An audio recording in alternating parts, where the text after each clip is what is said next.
bienvenidos a mi aula. Continuamos con nuestro trabajo. Hoy trabajaremos un tema correspondiente a geometría y es el tema de los ángulos o ángulos, ¿sí? Vamos a definir en este video simplemente lo que es un ángulo, su clasificación y cómo se simbolizan o se representan los ángulos, las diferentes formas de representar o simbolizar. Sus aplicaciones las veremos más adelante en geometría. Entonces dice, ángulos. Antes de hablar de ángulos definamos dos conceptos que son importantes. Primero, el concepto de lo que es una recta. Una recta es una sucesión infinita de puntos uno tras otro que se extienden en ambos sentidos, ¿sí?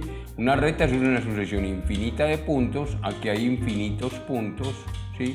Un punto tras otro, y esos puntos se extienden en sentido izquierdo y en sentido derecho. Esta flecha me indica que van hasta el infinito, tanto hacia la derecha como a la izquierda. Para representar una recta o para simbolizarla se usan dos puntos de ella o simplemente se representan con una letra minúscula. Por ejemplo, aquí tenemos la recta A, B o simplemente la recta M, ¿cierto? Pues se puede representar con una letra minúscula, la M, la N, la P, la R, cualquier letra minúscula me sirve para representar una recta. Entonces es una sucesión infinita de puntos que se mueven en ambos sentidos y van hasta el infinito. La flecha me indica que esta recta sigue hacia el infinito en ambos sentidos. Y hablemos lo que es una semirrecta.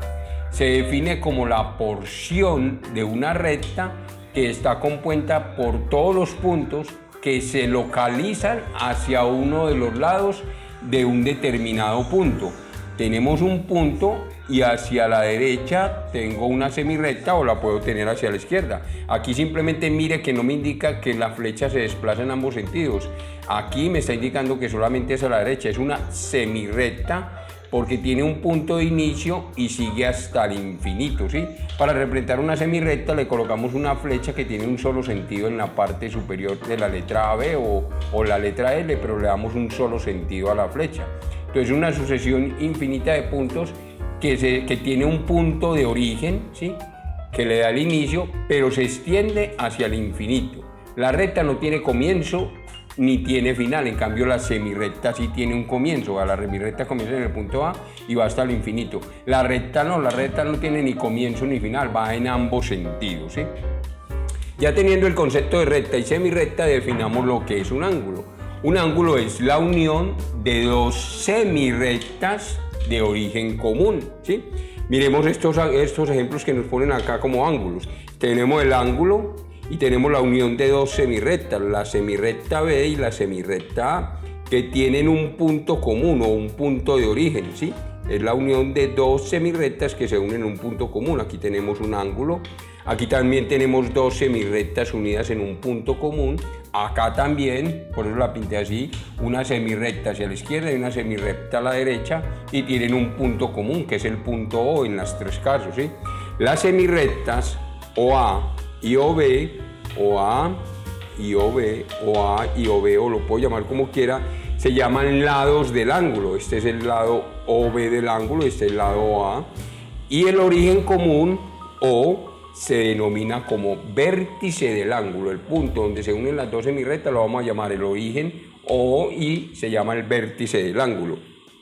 Generalmente los ángulos se simbolizan con las semirrectas que lo conforman, teniendo en cuenta que el vértice debe estar en la mitad. Por ejemplo, aquí tengo el ángulo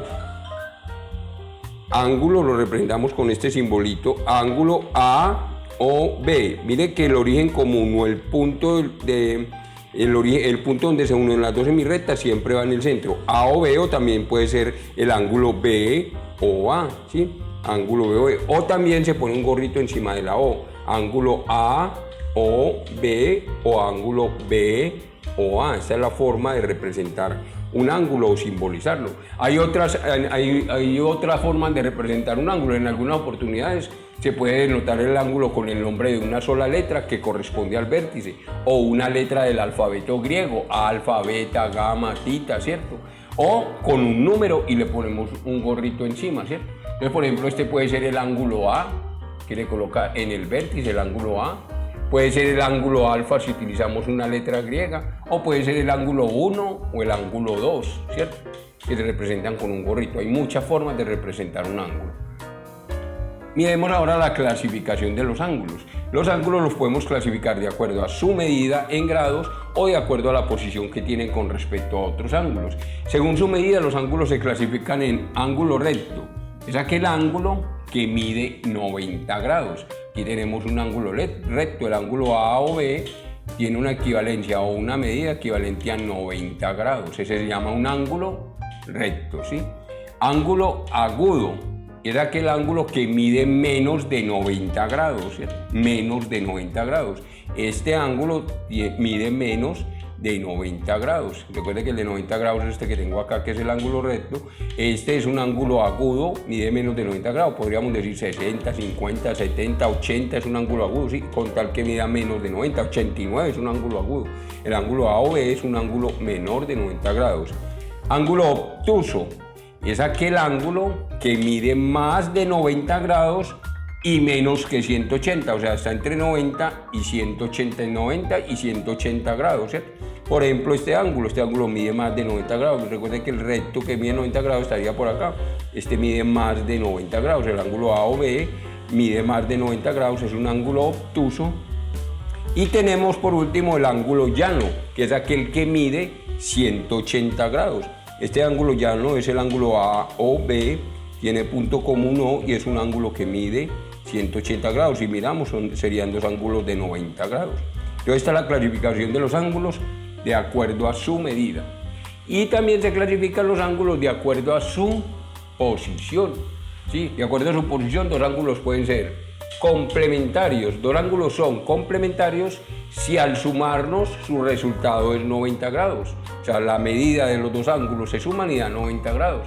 Por ejemplo, el ángulo A o B y el ángulo B o C, A o B y B o C son complementarios, ¿sí?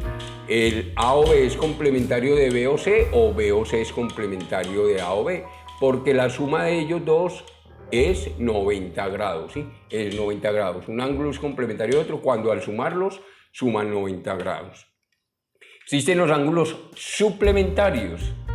Los ángulos suplementarios son aquellos en los cuales su suma es de 180 grados, ¿sí? Dos ángulos que se suman 180 grados son complementarios el uno del otro. Por ejemplo, el ángulo A o B y el ángulo B o C. Recuerde que al nombrar el ángulo, el punto común entre los dos lados siempre va en el centro. Y el ángulo B o C son suplementarios porque al sumar este ángulo y este, si yo sumo este ángulo y sumo este ángulo, obtengo este que sería de 180 grados. Este ángulo que tengo acá sería un ángulo de 180 grados. Entonces se dice que A o B es suplemento de B o C, o que B o C es suplemento de A o B. Ángulos consecutivos. Ángulos consecutivos son aquellos que tienen un lado común y ningún otro punto en común. Miremos este ángulo A o B y miremos el ángulo B o C. Estos ángulos son consecutivos, tienen un lado común. ¿Cuál es el lado común? OB. Recuerde que dijimos que la semirrecta de uno de los ángulos lo podemos llamar el lado. Este lado es común a este ángulo, pero también pertenece a este. Tienen un lado en común y no tienen ningún otro punto en común, excepto pues el punto de origen. Estos dos ángulos se llaman ángulos consecutivos. Yo podría decir que el ángulo llano tiene este ángulo como estos dos ángulos son consecutivos porque tienen el lado B común, ¿cierto? Entonces, dos ángulos consecutivos son aquellos que tienen un lado en común y ningún otro lado en común. El ángulo A o B y el ángulo B o C son consecutivos y su lado común es OB. Ángulos adyacentes. Son adyacentes dos ángulos si son consecutivos y los lados no comunes son opuestos. Primero, son consecutivos, mire que tienen un lado común, OD. Y los lados no comunes, aquí me falta la flechita, y los lados no comunes que son O y B y O y C son opuestos. OB es opuesto a OC. Entonces estos dos ángulos son adyacentes si son consecutivos porque tienen un lado en común, y los lados no comunes que son OB y OC, son opuestos. Este tiene sentido hacia la derecha, este tiene sentido hacia la izquierda. El ángulo BOD y el ángulo DOC son adyacentes y su lado común o la recta común es la recta OD y los lados opuestos o rectas opuestas son OC y OB. Ángulos opuestos por el vértice. Dice, son opuestos por el vértice si los lados del uno son las semirrectas opuestas de los lados del otro. Miremos este ángulo BOD. Es opuesto con el vértice por COD porque estas semirrectas opuestas de OD y OB están formando otro ángulo, ¿sí? Este ángulo y este ángulo son iguales, opuestos por el vértice OBOC y AOD también son opuestos por el vértice, porque las semirrectas de los lados, las semirrectas opuestas de los lados están formando otro ángulo. El ángulo BOD y el ángulo COA son opuestos por el vértice, o el ángulo COB y DOA son opuestos por el vértice. Por último, veamos el concepto de medida de los ángulos. En el video les estoy mostrando cómo se utiliza el transportador. Les muestro un transportador que es el aparato utilizado para medir ángulos. Hay transportadores que vienen de 0 a 180 grados y de 0 a 360 grados. Insisto, ahí en el video ustedes ven un transportador y cómo más o menos se utiliza para medir un ángulo. El elemento que utilizamos para medir los ángulos es el elemento llamado transportador, así como para medir la longitud utilizamos un metro o para medir el tiempo utilizamos un cronómetro. Para medir los ángulos utilizamos un aparato que se llama, o un implemento que se llama transportador, ¿sí? Digamos que eso es todo por el momento en la parte de ángulos. Espero haya quedado muy claro. Se suscriban a mi canal y me siguen en Facebook como Profe Jorge Valencia. Muchas gracias.